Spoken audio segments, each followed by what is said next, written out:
बात करने का मन नहीं करेगा। हर गाड़ी में ब्रेक होता है, अगर ब्रेक ना हो तो नष्ट हो जाएगा। आपकी जीवन गाड़ी में संयम रूपी ब्रेक होनी चाहिए। आप ब्रेक को भूले हुए हैं, संयम रूपी ब्रेक ही नहीं है। जो मनाया बोल रहे, जो मनाया खा रहे, जो मनाया देखा है, जहां मनाया खड़े हैं, जैसा मनाया व्यवहार कर, नहीं, ये उपासक का लक्षण नहीं है। आप इस शरीर का राग पुष्ट कर रहे हो। शरीर का राग पुष्ट होगा तो वासनाओं की धूम मचेगी, वासनाओं के वशीभूत होकर आचरण करोगे, दुर्गति हो जाएगी। कुछ नहीं सुनाई देता, कुछ देखने की वो अलग दृश्य होता है। आपकी दृष्टि में अलग ही चल रहा है, अलग ऋतु चल रही है, अलग सौंदर्य चल रहा है, अलग बातें चल रही। खोए हुए हो आप, ये आनंद लेने के लिए आए हो, बहुत होश में। अगर हम सात्विक भोजन करेंगे, अल्प भोजन करेंगे तो विक्षेप से बच जाएंगे। जो आपका मन बार बार भजन से हटकर भोगों में जाता है, ये विक्षेप है। जो पूर्वकृत पापों से अंतःकरण मलिन है, वो क्षण में नष्ट हो जाएगा। आप एकाग्रचित होकर जो ही प्रियालाल के स्मरण, वो भस्म हो जाएगा, उसमें सामर्थ्य नहीं। ये विक्षेप बहुत घातक है। बार बार वृत्ति नाम में लगा और भाग करके संसार में जा रही, रजोगुण तमोगुण आहार, ये रसेंद्री बहुत, जैसे दुग्ध है, खीर है, घृत है, पवित्र वस्तुएं हैं, पर ये मात्रा से अधिक ले लो तो तमोगुण पैदा कर देंगी। है सात्विक, तमोगुण पैदा कर देंगी। मात्रा में प्राण पोषण होता रहे, ये शरीर को अपना मैं मानकर रसेंद्री जिस स्वाद पूर्वक जो हम पाते हैं, ये भजन नहीं होने देता। बहुत बहुत ये अनुभव की बात है, क्योंकि जीवन इसी में गया है। अगर हमारा भोजन सात्विक हो, अल्प है, तो आप देखो पहले जैसे एकादशी रहते थे तो स्वाभाविक उस दिन ज्यादा भजन होता था थोड़ा।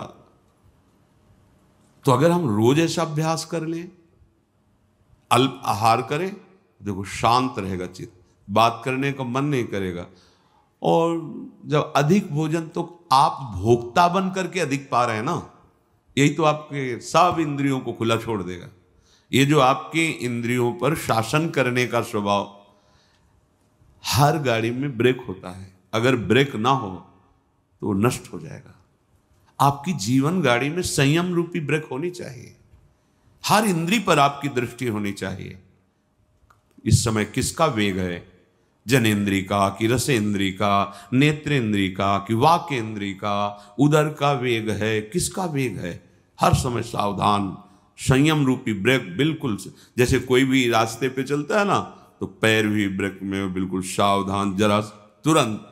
आप ब्रेक को भूले हुए हैं, संयम रूपी ब्रेक ही नहीं है। जो मनाया बोल रहे, जो मनाया खा रहे, जो मनाया देखा है, जहां मनाया खड़े हैं, जैसा मनाया व्यवहार कर, नहीं, ये उपासक का लक्षण नहीं है।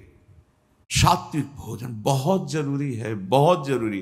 पर भाई रोज सुन लो, पर मानोगे नहीं तो कोई फर्क। अल्पाहार करो, देखो कितना अच्छा लगता है। बढ़ रहा है, चर्बी बढ़ रही, पेट बढ़ रहा है, वजन बढ़ रहा है, भजन नहीं हो रहा है। आप कहते भजन नहीं हो रहा, क्यों नहीं हो रहा है भजन? आप गृहस्थ हैं, बहुत मेहनत करते हैं, आपका ठीक है। जितना समय भजन में मन लगे, बीच बीच में नाम स्मरण किया, समर्पित कर दिया, सारे सेवा कार्य भी, वो भी भजन हो गया। समझिए, इन्हीं के राग के त्याग को वैराग्य कहते हैं, और वैरागी ही अनुरागी होता है। जगते होए फिरे वैरागी, वृंदावन रस में अनुरागी।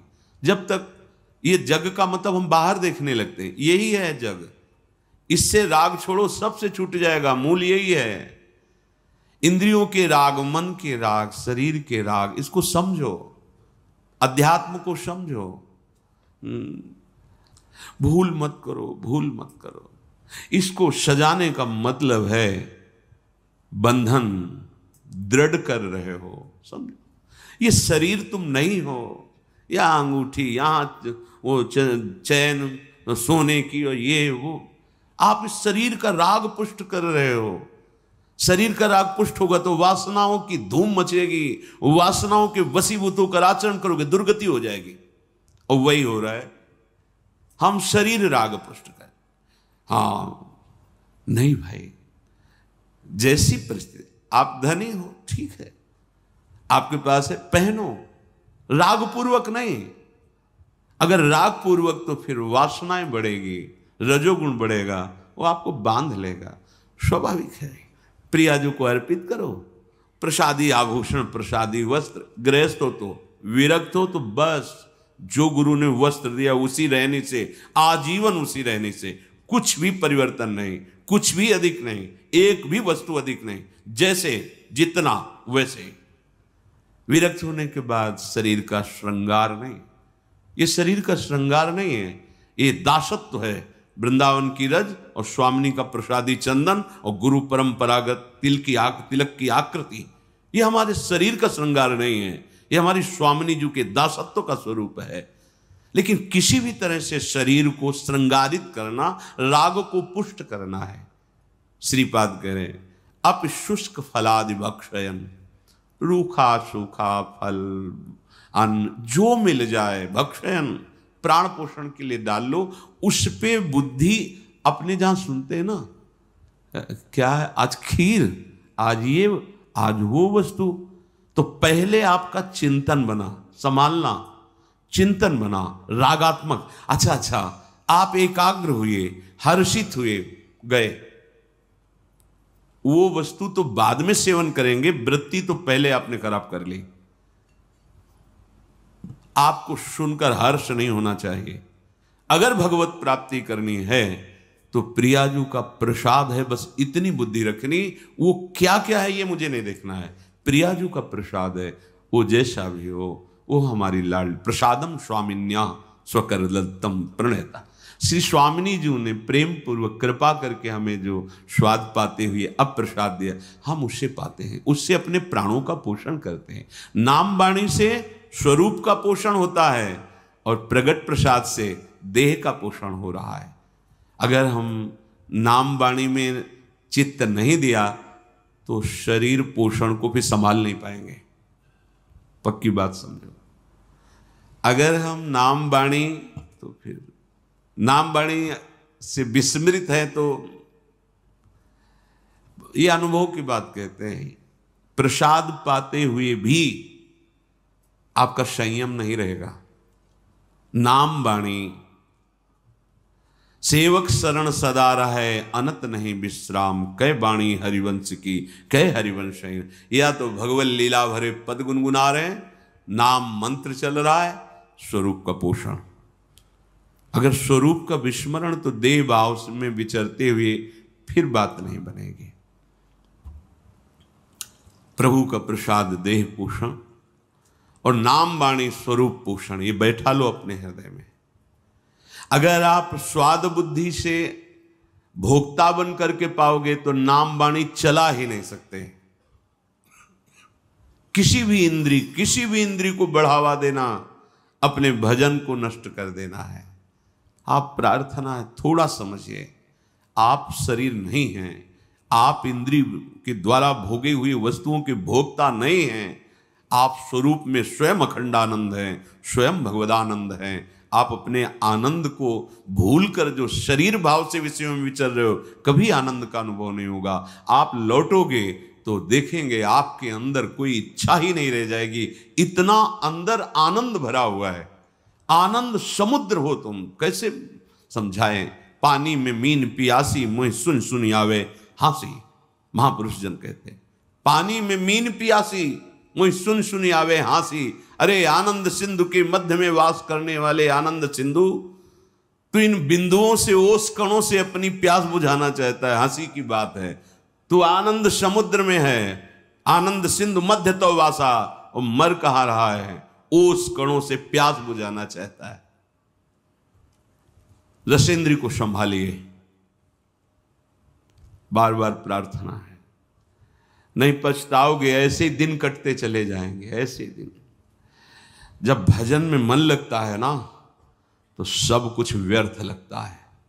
आप जिस कार्य के लिए निकले हो, या जिस कार्य के लिए आप वृंदावन वास कर रहे हो, या सत्संग सुन रहे हो, आपकी कितनी तन्मयता है। आप देखते हो अपनी वृत्ति को कहाँ है, कितनी देर मंत्राकार रहती, कितनी देर प्रभु में रहती, कितनी देर विषयों का चिंतन करती। देखो आप अंदर, वही बहिर्मुख बने प्रपंचा आसक्त। कैसे कैसे उस परमानंद का अनुभव करो। हम कहते जो गृहस्थ में है, थोड़ा नाम जप कर रहे हैं, वो अपने गृहस्थ कार्य को भगवत समर्पित कर रहे हैं, ठीक है। आपके लिए तो 24 घंटे प्रभु ने केवल भजन के लिए दिया है। जो वृंदावन वास कर रहे हैं, वैराग्य भाव से रह रहे हैं, 24 घंटे भजन के लिए, प्रमाद के लिए तो कोई 1 मिनट भी आपके लिए नहीं है। अब आपको क्या चिंता है? ना आपको शरीर पोषण की चिंता है, ना आपको, सब प्रियाजू के चरणों में अर्पित कर दिया। तो अब 1 मिनट भी भजन छोड़ना ये आपके लिए बहुत हानिकारक है। किसके लिए? अच्छा खा लिया, प्रमाद युक्त होकर पड़े हो, जिसे तुम अच्छा समझते हो अच्छा नहीं है, वो सब मल बन जाएगा। नाम जप, मंत्र जप, प्रभु के पद गान। रोना आता है आपको कभी एकांत में? तड़पना आता है आपको? कभी आप चिल्ला के रोए एकांत में देख प्रियाजू?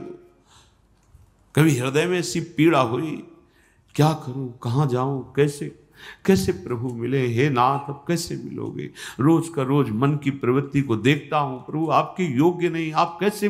चिल्ला चिल्ला के रोना आता है। क्या करूं, कहां जाऊं? वो अंदर अंदर पता नहीं कब शरीर छूट जाए, प्रभु आपका दर्शन नहीं हुआ, अभी कोई स्थिति प्राप्त नहीं हुई, अभी निरंतर मंत्र नहीं चल रहा। ये कभी आप विचार करते हैं? कभी आप इस स्थिति को झांकते हैं? रोज प्रवचन हो रहा, टाइम से सुन लिया, रोज अपनी दिनचर्या, खाया पिया, बस। आप देखो तो आपके अंदर क्या चल रहा है। ये कोई ऐसा थोड़ी कि भाई ड्यूटी है, अब बोल दिया और तुमने सुन लिया और बस चल दिया, ऐसा नहीं है। हम एक अध्यात्म के पथिक है, हमें अपनी स्थितियां देखनी है। जो मन बुद्धि में, इंद्रियों में कुछ गलतियां हैं, उनको अपनी दृष्टि पे रखना है। हमारे में दूर करने का बल नहीं लग रहा तो हम अपने आराध्य देव से प्रार्थना करते हैं। हम मंत्र जप और बढ़ाते हैं, नाम जप और बढ़ाते हैं, और उन गलतियों को बिल्कुल बिल्कुल रोकते हैं, उनको नष्ट करते हैं। क्योंकि यही है नाम जप, मंत्र जप से आप देख लेना, आप जो चाहेंगे वो हो जाएगा। और मंत्र जप का प्रभाव तो होता है कि चाहे खत्म हो जाती है, आप देखो तो करके। पर वो मंत्र जप करने के लिए, भजन करने के लिए, अध्यात्म में आगे बढ़ने के लिए इंद्रियों का संयम जरूरी है, जरूरी। हमने महापुरुषों को देखा है, संग हुआ है, बड़े ही विरक्त महापुरुष, तो प्रयाग में भी थे साथ कुछ समय। अब जैसे वहाँ तो भंडारा है प्रयाग में, तो जब कुंभ लगता है तो सब, तो किसी भी जैसे साथ थे, एक खप्पर रखते थे, नारायण बोले पंगत में बैठ करके पा लीजिए, बोले हमारा स्वभाव नहीं, आपको देना है तो इसे दे दीजिए। बड़े ही विरक्त महापुरुष, ऐसा लगता था हम साक्षात ब्रह्म के साथ हैं। हाँ सामने पदार्थ लाए, ये हाँ ये नहीं ये, और इतना जितना लिया वो गंगा किनारे बैठ करके ब्रह्मार्पणम ब्रह्मवेरु, शांत रात दिन अपने चिंतन में, कहीं कोई प्रपंच का भान नहीं। अब समय भी नहीं रह गया विचरण वाला, क्योंकि युग धर्म का प्रभाव होता है। अब जैसे आप जवान जवान साधक हो, आप विचरण नहीं कर सकते, अमंगल हो जाएगा। अब वो ना मना स्थिति ऐसी है और ना समाज स्थिति ऐसी है। संत को देखते ही भगवत भाव से, अब तो संशय वृत्ति से देखा जा सकता है, तो भगवान ने कृपा करके धाम और तीर्थों में, पुरियों में वास दे दिया। अब हमारा क्या कर्तव्य है? एक क्षण भी प्रभु का विस्मरण ना हो। हमें जगत मंगल के लिए कुछ और करने की जरूरत नहीं है। आप जितना भजन करेंगे तो रोम रोम से आपके ऐसे परमाणु प्रकट होंगे, जगत मंगल स्वतः होने लगेगा, स्वतः होने लगेगा। पर आप रुकिए अपने, जैसे हम मार्ग में चलते हैं, हर समय वृक्ष पर ध्यान रहता है कि अगर वृक्ष, तो फिर हम वृक्ष पर ध्यान ही नहीं दे रहे।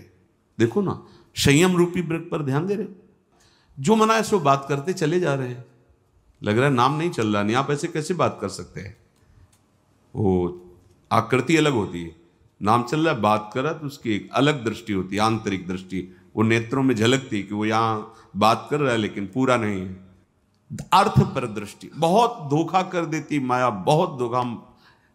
बार बार प्रार्थना करके कहते सावधान, माया का कार्य है भगवत विस्मरण करा करके राग पूर्वक बांधना, वस्तु में, व्यक्ति में, स्थान में। नहीं भाई नहीं, होश में। अगर हमारा ये अचला 1 वर्ष चलता है तो हमें दूसरा लेने की जरूरत नहीं। ओढ़ना ही तो ना, हमारा वस्त्र जितना प्रयोग में आता है उतना बस। जब तक भगवदाकार वृत्ति नहीं हो जाती तब तक यह सिद्धांत अपने में नहीं लागू करना चाहिए कि महलों में रखे चाहे झोपड़ी में वास दे। आप फेल हो जाएंगे, क्योंकि आपका राग नष्ट नहीं हुआ। ये सिद्धों की स्थिति है, महलों में राखो चाहे झोपड़ी में वास दो। दत्तात्रेय जी महाराज कहते हैं, कभी कभी मैं राजमहलों में सुंदर पलंगों पर सुंदर नाना प्रकार के भोग सामग्री पाते हुए वहां पड़ा रहता हूं, तो कभी स्मशान में और कभी फुटपाथ में धूल धूसरी। ये स्थिति नहीं है। कभी बड़े बड़े राजाओं के द्वारा पूजित होता हूं, कभी जो मूढ़ पुरुष उनके द्वारा अपमानित होता रहता हूं, कोई फर्क नहीं। अपनी स्थिति नहीं है, ये सिद्धों की स्थिति है। महलों में राखो चाहे झोपड़ी में वास दो। अपनी स्थिति अभी राग युक्त है, हमको बचना है। जब तक वैराग्य युक्त वृत्ति नहीं होगी तब तक वो वृत्ति का क्या होता है, चिपकाव होता है। किसी वस्तु चिपक गया, किसी व्यक्ति उस पर चिपक गया। कैसे चिपका आप जानोगे? जब आप एकांत होगे, उस वस्तु की याद आवे, उस व्यक्ति की याद आवे, तो मौसम आप आसक्ति, वो हर वस्तु व्यक्ति स्थान और हमारी वृत्तियां फैलती रहती है। तो उपासना किस बात की हो रही? चित्त वृत्ति को रोक करके प्रभु में लगाना। अब गोपियों की स्थिति है कि वो व्यवहार के कार्य सब कर रही है, लेकिन एक एक वृत्ति कृष्णाकार है। ये कोई स्त्रियां है? परमहंसों की पूजनीया गोपी ये कोई स्त्री है? मुरारी पादार्पित चित्त वृत्ति। ओह, बड़े बड़े महापुरुषों ने इनकी चरण रज वंदना की। एक दिन वो एक संत आए थे महाराष्ट्र से, कृपा करके परिकर। कोई कोई शब्द होता है जो एकदम दिमाग में छा जाता है।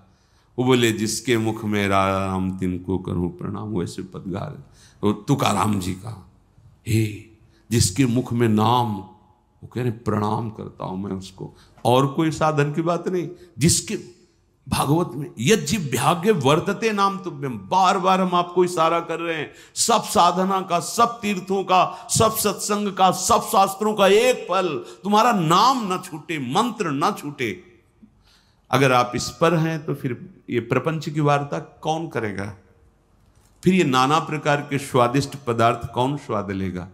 जो हम राम लागते मीठे, गोस्वामी तुलसीदास जी कह रहे हैं। यदि मुझे भगवान का नाम प्रिय लगने लगता तो ये सब पदार्थ, ये जितने व्यंजन है सब सीठे लगने लगते। सच्ची मानिए, नाम वाणी अगर नहीं है तो कुछ भी हो, कहीं भी हो, आपके हृदय की चिंतन वृत्ति जगत में रहेगी तो अशांति, दुख, क्लेश, बंधन, ईर्ष्या, द्वेष ये बना है। तो हम धाम में कहां हैं? हमें बताओ। आपके अंदर ईर्ष्या है, द्वेष है, नाना प्रकार के कुविचार हैं, तो परमानंद में प्रियालाल के महल में रहते हुए आप कहां हो? विचार करके देखो। नाम वाणी चल रहे, एक आनंद की उमंग। कैसे? कुछ नहीं सुनाई देता, कुछ देखने की वो अलग दृश्य होता है। आपकी दृष्टि में अलग ही चल रहा है, अलग ऋतु चल रही है, अलग सौंदर्य चल रहा है, अलग बातें चल रही। खोए हुए हो आप, ये आनंद लेने के लिए आए हो। हे भाई, ये रूप कोई आनंद वाले नहीं है, ये देह कोई आनंद वाले नहीं है, यहां कोई भी भोग आनंद वाला नहीं है। ये बड़े बड़े महापुरुषों का जब निकले थे तो पूर्व महापुरुषों की कृपा से, पूर्व जन्म के प्रताप से एक बात थी कि मुझे वो जो इनमें लिखा है कि भगवान का नाम अमृत, भगवान के नाम में बड़ा स्वाद, भगवान जीवन धन, वो हमें देखना है।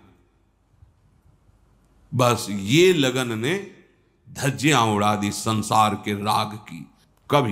कभी अन्य की आश्रय वृत्ति हृदय में गुरु कृपा से नहीं आई, हरि कृपा। क्योंकि लक्ष्य था, जो लिखा है वो उसको देखना है।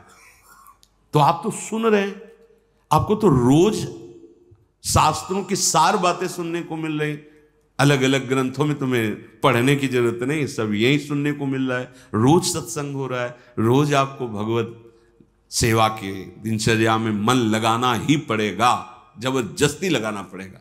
कितना बढ़िया है। जहां खोज की जाती कि कोई मुझे ऐसा मिले, सतमार्ग क्या है बता दे, वहां तुम्हें सतमार्ग बताया जा रहा है। अगर अब चूक हो गई तो पता नहीं किस कल्प में, किस युग में ये पुनः ऐसा अवसर आएगा कि नहीं, ये भी नहीं कहा जा सकता। बार बार तो बनत नहीं, या संजोगन हो मानुष तन वृंदा विपिन रसखन संग भी। ये जो कृपा हुई, सच्ची कहें जो कृपा हुई है, मतलब इसका अनादर मत करो। बड़ी कृपालु प्रभु, भजन के लिए हमें समय दे दिया। अंदर से जो चिंतन की बात हम तुम्हें बताते, प्रभु कृपा ना करे तो वृत्ति प्रभु में लगे ही ना। प्रभु कृपा ना करे तो एक मिनट के लिए भगवत मार्ग के लिए समय माया दे ही ना। देखो ना आंख खोलकर, अभागी जनों को सत्संग के लिए समय नहीं दिया जाता, अभागी जनों को भगवान नाम जपने के लिए समय नहीं दिया जाता, अभागी जनों को सतमार्ग में चलने वाला विवेक नहीं प्राप्त होता। अहो भाग्य, अब चूक मत करो। इस जन्म में मुझे प्रभु चाहिए, प्रभु साथ रहे, प्रभु स्मरण साथ रहे, बार बार जन्म मरोड़ो इसकी कोई परवाह नहीं, पर ऐसी स्थिति हो जानी चाहिए प्रभु के सिवा कोई आश्रय, कोई राग नहीं। ये स्थिति चाहिए हमें। मोक्ष नहीं चाहिए हमें, बार बार जन्म हो तो भी कोई परेशानी नहीं, पर प्रभु के साथ हो, प्रभु की स्मृति में हो। हम बार बार वृंदावन में जन्मे और ऐसे महारानी जी का जस गावे तो हमें क्या परेशानी है?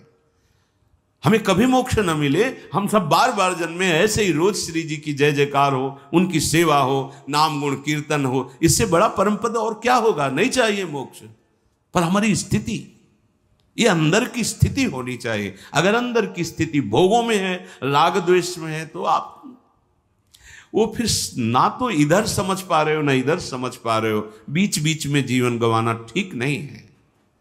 गृहस्थी में जो है, भोगों में जो लगे हुए हैं, तो जगने का चांस है कि भाई सोए हैं कभी तो जगेंगे, जब जगेंगे तो होश आ जाएगा।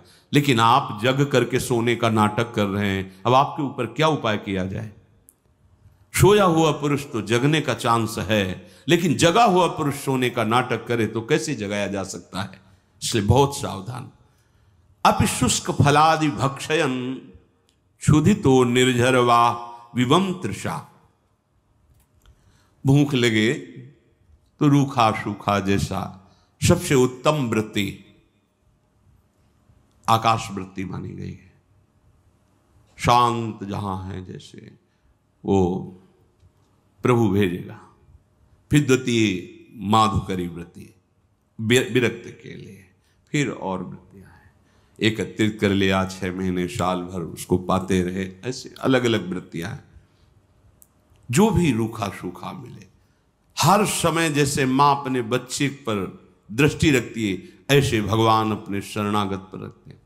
भजन में डूब रहे माधवदास बाबा जी, एक छोटी सी झोपड़ी तृण की बनाए हुई है समुद्र के किनारे, और कुटिया में प्रवेश करके पीठ करते हैं कुटिया में प्रवेश द्वार की तरफ, और मुंह करते हैं ऐसे, जो तृण का कुटिया है, प्रवेश द्वार से देखो तो पीठ दिखाई देगी, नहीं निकलना, बस निरंतर मंत्राकार वृत्ति, नाम जप। ठाकुर जी के सामने भोग पधराया गया, पर्दा किया, वही पूरी भोग की थाल उठा के आ गए।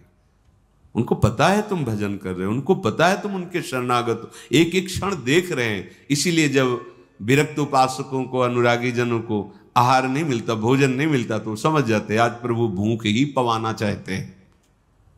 ठीक है, प्रसन्न एक समय है, चिंतन गया, देखा नहीं है, समय कृत बस अपने स्वरूप में। आज प्रभु की ऐसी इच्छा है, आज प्रभु का यही विधान है, क्योंकि वो देख रहे हैं ना, वो देख रहे हैं।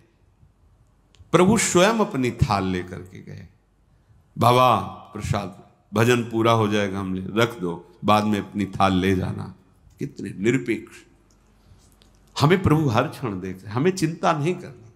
विरक्त की बात करें, गृहस्थ में जो कर्तव्य कर्म है, जो कुछ धर्म के द्वारा वो बनाओ, भोग लगाओ, अतिथि सेवा करो, परिवार की सेवा करो, भगवान नाम जप करो, वो सब कुछ प्रभु को समर्पित कर दो, वही गति होगी जो एक विरक्त की होती है। हमें प्रभु प्रतिपल देख रहे, ये बात हृदय में बैठा लो। हर समय आप प्रभु की नजर में हो, वो तुम्हें देख। ऐसा मत समझो कि जैसे कुछ लोगों को ऐसा होता है कि गिन के नाम जप करें तो उसमें रहेगा इतना, अगर बिना गिने तो मतलब शायद गणना में ना आवे। नहीं नहीं, एक एक वृत्ति तुम्हारी वहाँ प्रभु की दृष्टि में है। नाम की अधिक आवृत्ति हो बार बार, इसलिए माला का आश्रय लेते हैं। नहीं, खास बात है सुमिरन, चित्त वृत्ति का प्रभु में निरंतर लगे रहना। माला से हो, काउंटर से हो, आजकल चला है, या बिना माला से हो, जैसे भी बने तुम्हें, तुम्हारी वृत्ति प्रभु में लगी रहे। उसके लिए आवश्यक है आपका आहार शुद्ध होना। बहुत बार ये अनुभव हुआ है, आहार जब अच्छा समझ के पाया गया है तो भजन में नीरसता आ गई है, और जब आहार अल्प और स्वाद रहित होकर पाया गया है तो भजन में सरसता रही, गंभीरता रही।